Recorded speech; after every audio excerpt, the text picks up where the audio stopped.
So, JD, who is under more pressure, PSG or Arsenal? Well, I will always say to you, pressure is a privilege. I said that earlier today, and I'll stand by it again.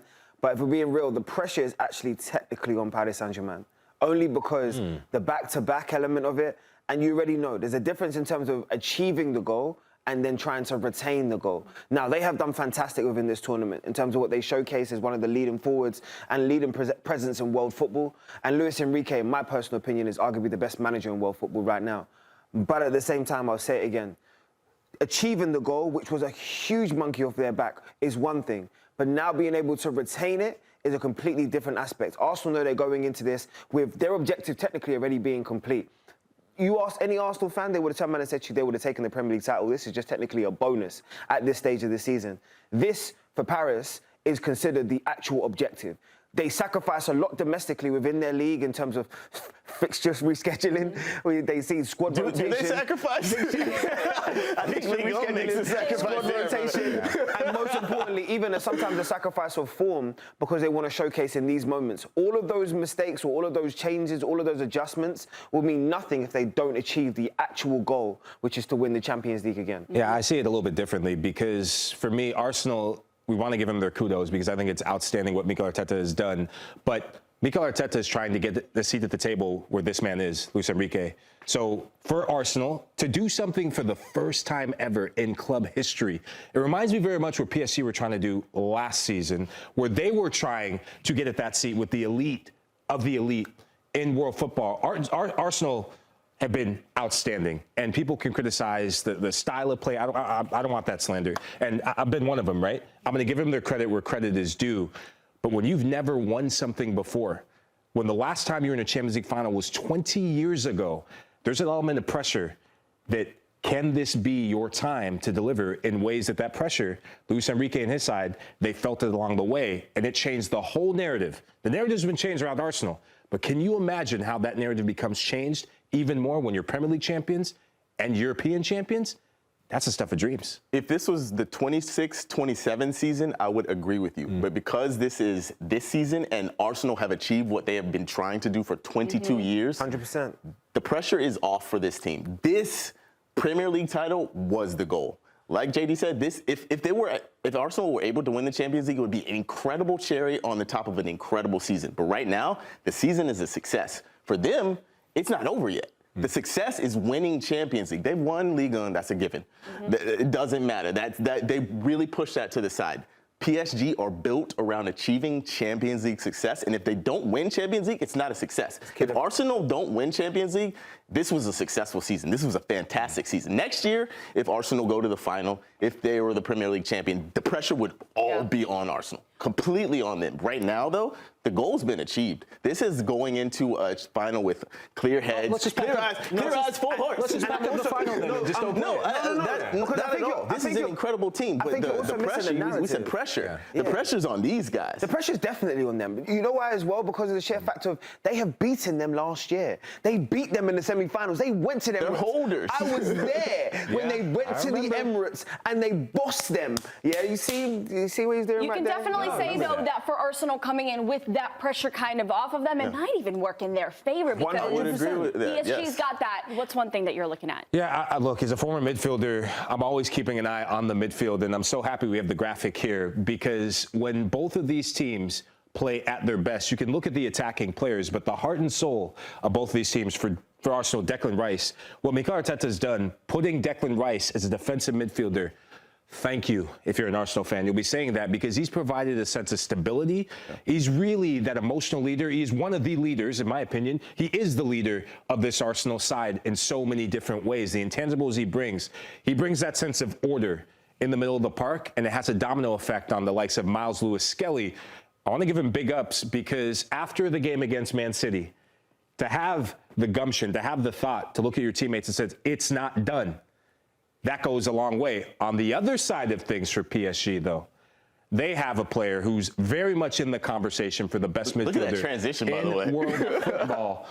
And that's one of the smallest players on the pitch with the biggest brains in Vitinha. He's class personified. He's the metronome for PSG. And when you get after PSG, it usually means you disrupt Vitinha. If Arsenal can't lay a glove on him in the Champions League final, it's going to be a long night. Yeah, it's really interesting with Vitinha and Declan Rice. They probably won't go head-to-head too many times because they both sit so deep. It'll probably be Martin Odegaard pressing high on Vitinha. But for me, the key is on the wings, and specifically Arsenal's right side, Bukayo Saka, probably Christian Mosquera, Declan Rice covering on that right side as well. Against the left side of PSG, Nuno Mendes, probably the best fullback in the world. Last year, he was absolutely the best left back in the world. Kvaratskhelia, maybe the best left winger in the world. And also, whoever it is, Fabian Ruiz filling in on that left side in midfield for PSG. That battle down the wing will be massive. There's no Ben White for Arsenal in this match. He has been a bit suspect defensively, even though I really appreciate his contributions overall. But Christian Mosquera is going to have a massive task, a young Spanish defender who will have to go against not only Kvaratskhelia, he will have to deal with the late runs of Nuno Mendes, Fabian Ruiz, and the entire the way that PSG move and interchange, you have to be turned on in such a high level for the entire match. Is going to be a massive task for Mosquera especially, but Bukayo Saka is going to have a fantastic game for Arsenal to be successful. I know that we're gonna focus in terms of what the individual battles that I'm looking at, but I will just say something to you really quickly. I don't think Mosquera will start. You don't? The only reason why I say that to you is because I saw Arteta try something on the weekend, which I think he wanted. Zubimendi at the right back position. That's a really good shout. And I really did think at that point, I think he was just trying to see where he could squeeze Zubimendi into the team. And also, Julian Timbo, I'm hearing, is actually close to being able to close to fit. Whoever it is in that position will have a huge task. But I really like that Zubimendi shout because I do think he was maybe had a view of that over the weekend. But I love the fact that both of your focuses were on players going head-to-head in terms of you saw it on the right-hand side in terms of that battle. But I'm actually going for something completely different, which is the responsibility of both of these two individuals. This young man right here has really showcased over the last 18 to 24 months. He's in the upper echelons of goalkeepers in world football. Absolutely. I think the growth that he showcased, the consistency he showcased, and getting the mistakes out of his game as well, David Raya has really elevated. That conversation that we had about whether or not it was him or Ramsdale and whether or not Arteta was making the right decision. Cutthroat decisions sometimes leads to incredible amounts of success. And then I look on the opposite net and I look at Safónov and I think to myself, well, he's had to be really patient because Chevalier was actually brought in, let's be honest, as the number one to replace Donnarumma, and he was brought in because of his ability to play with his feet, which we know Luis Enrique looks for.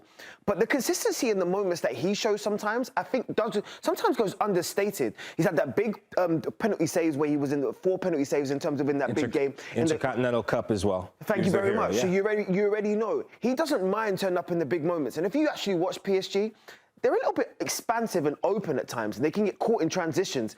And he does come up with big saves. Now, I know me and you definitely pay a lot of attention to Ligue 1.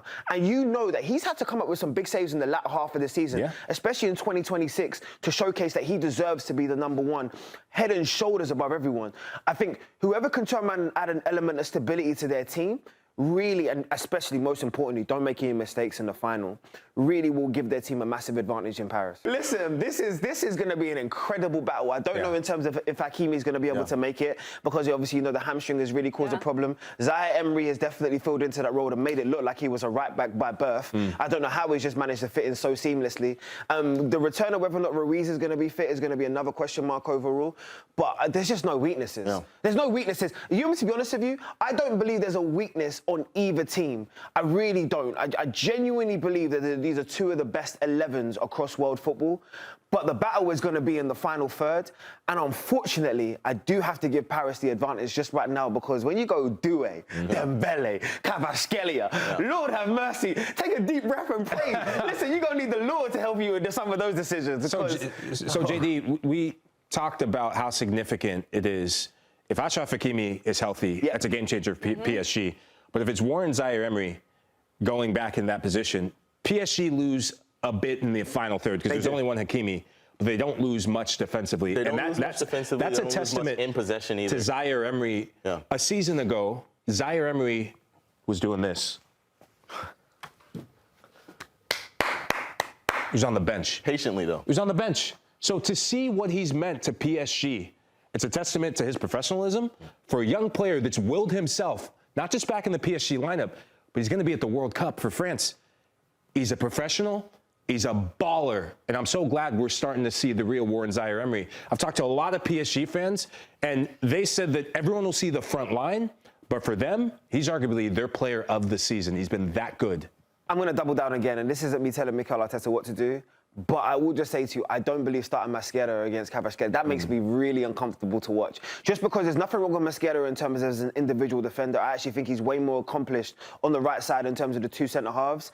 But when I think about those quick transitions and Kvaratskhelia sizing players up 1v1, his turning over either shoulder is probably not one of his biggest strengths. And Kvaratskhelia is someone that can go both inside and outside. I think he needs someone a little bit more mobile out there that can control and give him something to think about going that way. So just give him a thought process that's going to move him further and further away from your goal.